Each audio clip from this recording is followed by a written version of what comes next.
ఇక ఎవలెంత మొత్తుకున్నా ఎవరి పని వాళ్ళదే అన్నట్టున్నదిలా.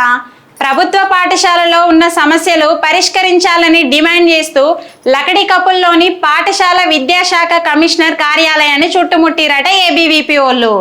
ఇక కార్యాలయం లోపలికి వెళ్లేందుకు ప్రయత్నిస్తే పోలీసు వాళ్ళంతా కూడా అడ్డుకున్నారటుల్లా. ఇక పరిస్థితి విషమించడంతో ఏబీవీపీ రాష్ట్ర కార్యదర్శి చింతకాయల ఝాన్సీతో పాటు పలువురు నాయకులను కూడా పోలీసు వాళ్ళు అరెస్ట్ చేసిరట. ఇక కార్పొరేట్ ప్రైవేట్ పాఠశాలలో లక్షల రూపాయలు ఫీజు కట్టించుకుంటున్న అధికారులు పట్టించుకుంటలేరని, ఇక మధ్యతరగతుల బతుకులు మొత్తం బడి ఫీజులు కట్టనీకే అవుతున్నాయి, వాళ్ళ ఇబ్బందులు ఎవరికి కానొత్తలేవు అనుకుంటా ఇట్లా అందరు కలిసి లొల్లిలు చేసిరటుల్లా.